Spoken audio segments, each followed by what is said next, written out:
Hello friends, मैं रत्नेश भाटी हाजिर हूँ एक बार फिर आप लोगों के बीच में आपके अपने चैनल अवसरवाला में। Welcome to official YouTube channel Avsarwala में। ओके, तो आज हम बात करेंगे UPSI, UP TET, UP super TET, UP Lekhpal की हिंदी के बारे में। ठीक है, तो हिंदी में आज हम देख रहे थे वर्णों के उच्चारण में, पहले हमने देखा, और अब हम बात कर रहे हैं वर्णों के लिखने में सावधानियाँ। तो अब हमारा जो लिखने में सावधानी, उसमें हमारा नेक्स्ट टॉपिक है कि की और की का प्रयोग, मतलब लघु की और दीर्घ की का प्रयोग किस तरीके से किया जाता है, कहाँ पर हमारा लघु की का प्रयोग होगा और कहाँ पर हमारा दीर्घ की का प्रयोग होगा। दरअसल बात आती है, आपको कई बार ऐसी समस्याएं आ जाती हैं कि आपको समझ नहीं आता है यहाँ पर लघु ई वाला की का प्रयोग होगा या दीर्घ ई वाला की का प्रयोग होगा। ठीक है, तो सबसे पहले हम बात करेंगे आज लघु की के प्रयोग की। तो लघु ई की का प्रयोग होता है, यहाँ पर क्या कहता है की में कि यह योजक का कार्य करता है। योजक मतलब जोड़ने वाला, मतलब जोड़ने का काम करता है। यह जो है योजक का कार्य करता है। यह दो वाक्यों या एक वाक्य और एक उपवाक्य को जोड़ने का कार्य करता है।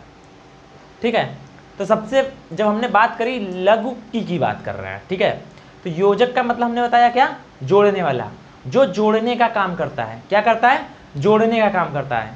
ओके, तो दो वाक्यों को या एक वाक्य और एक उपवाक्य को जोड़ने के लिए जब हम की का प्रयोग करते हैं तो वहां कौन सा आता है?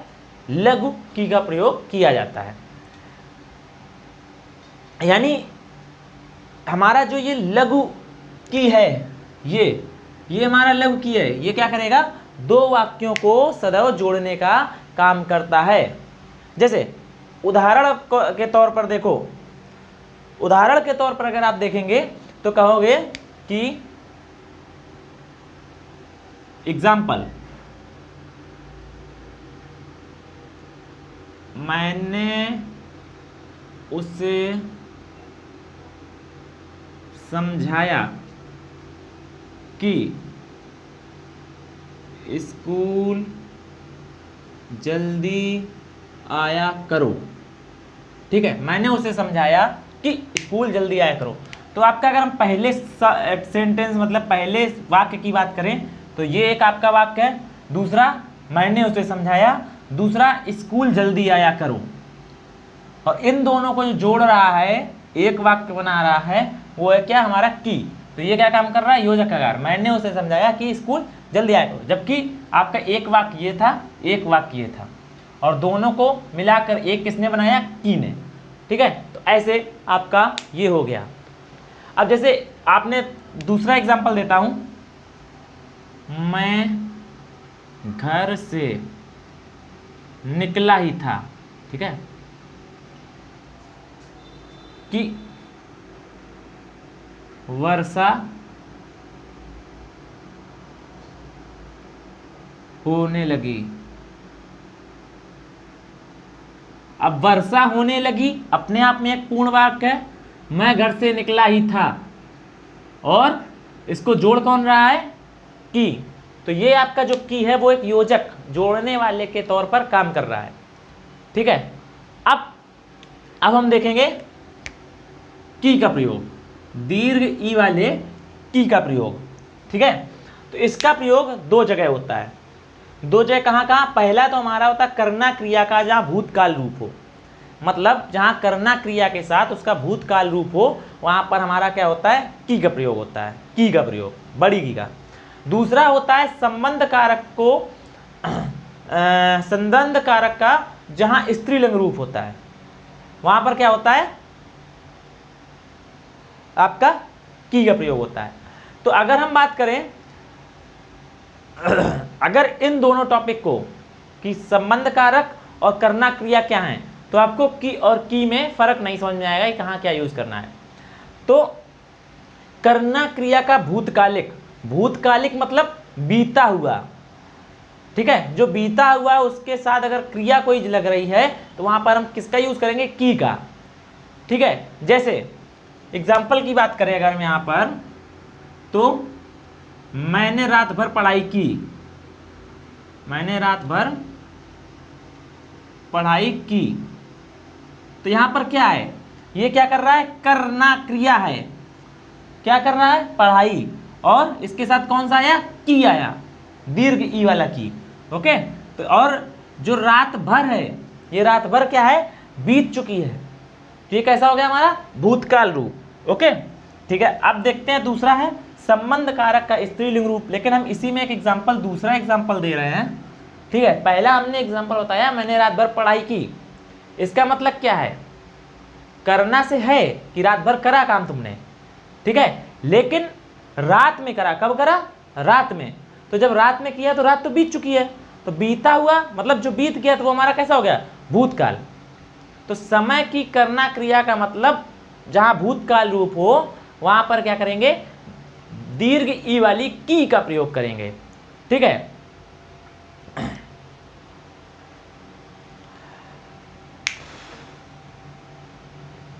अब जैसे बात करते हैं, दूसरा एग्जांपल देखते हैं।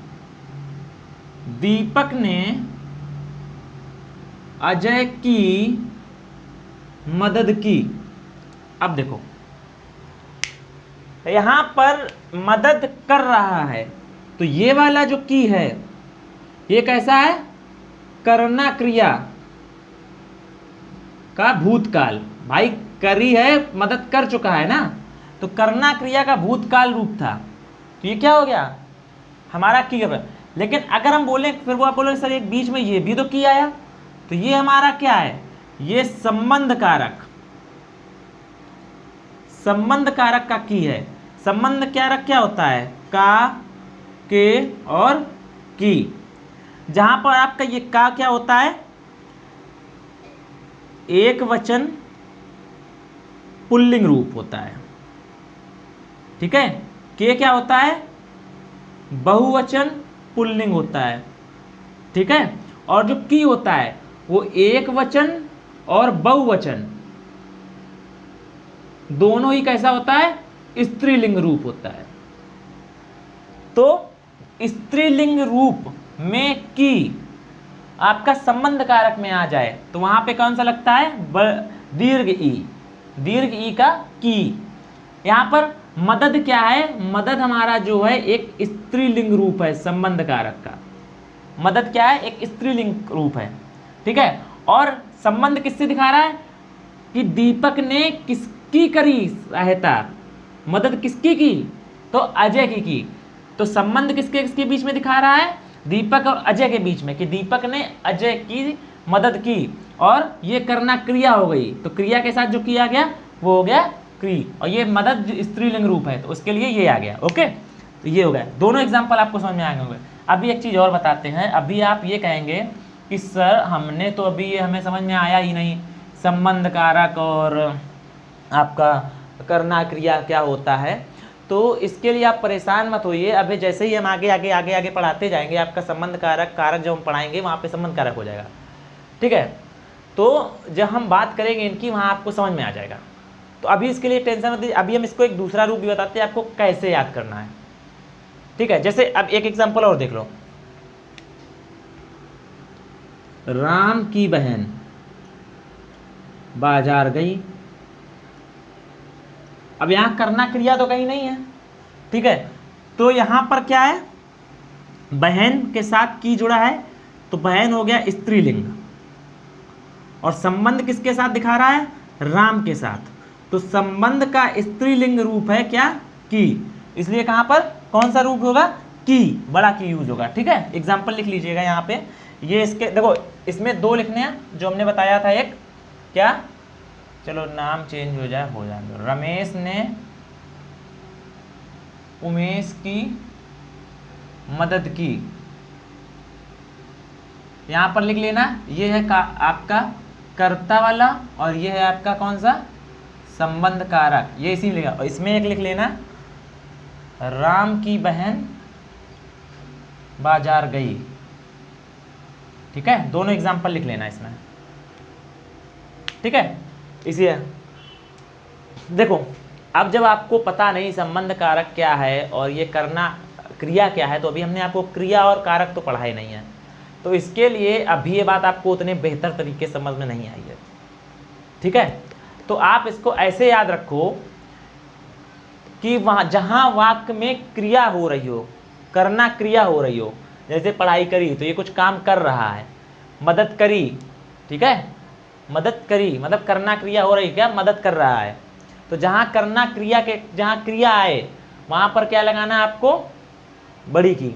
और दूसरा, जहाँ दो शब्दों के बीच में, दो शब्दों के बीच में कीवर्ड का प्रयोग हो, या दो संज्ञा शब्दों के बीच में कीवर्ड का प्रयोग हो, तो वहाँ कौन सी की प्रयोग हुई, दीर्घ की का प्रयोग करोगे। अभी इस तरीके का, ठीक है। अब हम बात करेंगे, एक टॉपिक हमारा छूट गया था स्वरों में, ठीक है, जो हमने छोड़ दिया था। आज मैं टॉपिक देख रहा था बैठे बैठे अपने वीडियोस, तो उसमें हमने देखा कि हमारा एक टॉपिक छूट गया है।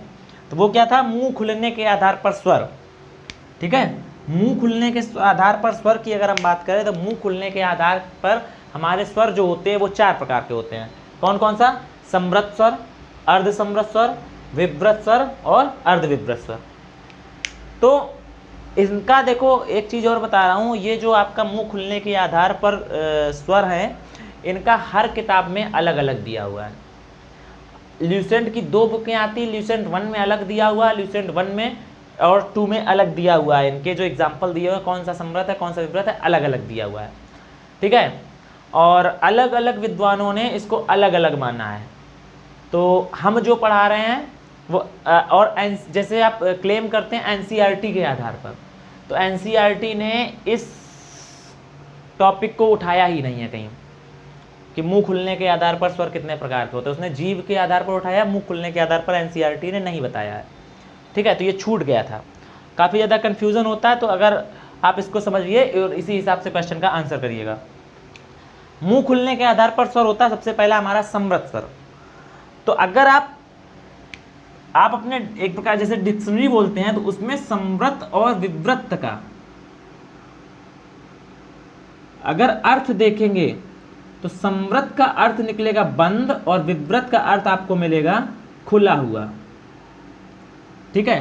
तो इसी आधार पर बताया गया है समृत स्वर वो होते हैं जिनमें हमारा मुख बहुत कम मतलब ना के बराबर खुलता है। जिन स्वरों के बोलने में हमारा मुख ना के बराबर खुले, ठीक है, या बहुत कम मात्रा में खुले, उसको हम समृत स्वर कहते हैं, ठीक है। ये हमारे कौन कौन से होते हैं, ई, ऊ और री। ई देखो नहीं खुल रहा तब भी बोलेंगे ई, ऊ, री, बिल्कुल मुंह नहीं खुलेगा। आप मेरे मुंह की तरफ देखिए, ई, ऊ, री, तीनों वर्ड आपने बोल दिए, बहुत और खुला भी तो बहुत थोड़ा सा खुला। उसके बाद आता है आपका अर्ध समृत स्वर।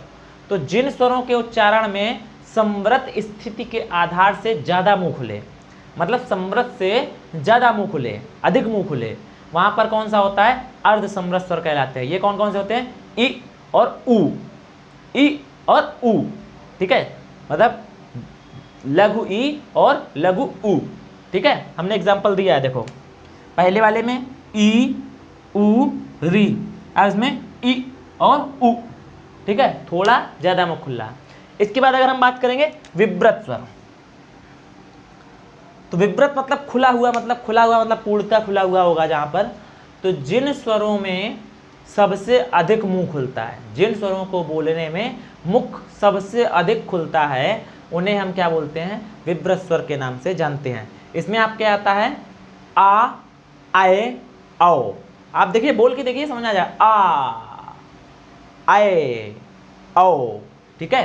तो हमारे ये 3 हो गए। तो विव्रत मतलब हमने ये आपको बिल्कुल एग्जाम्पल के आधार पर बताया है, ठीक है। उसके बाद आता है अर्धविव्रत, मतलब इसके अपेक्षा आधा हो, ठीक है। तो और अर्ध समृत से ज़्यादा हो, मतलब अर्ध समृत से ज़्यादा हो, विव्रत से कम हो। तो ऐसे स्वर जिनको बोलने में मुख विव्रत से कम परंतु अर्ध समृत से अधिक खुलता है।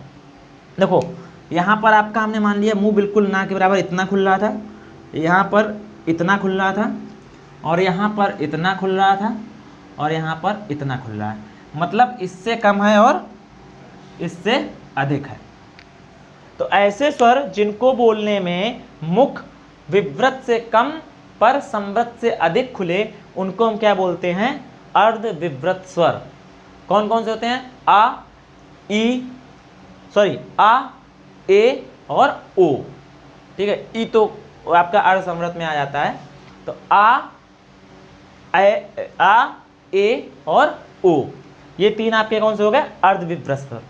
ठीक है, अब इसके बाद हम इसी को अब ये टॉपिक हमने यहाँ पर कंप्लीट किया है। इसके बाद नेक्स्ट टॉपिक हमारा इसी के आगे जो हम चल रहे हैं कि लिखने में सावधानी, तो बा और वाह में जैसे आप अंतर करते हैं, इन सब चीज़ों में हम आपको सावधानियाँ भी पढ़ाएंगे। तो मिलते हैं नेक्स्ट क्लास में। जय हिंद, जय भारत, वंदे मातरम।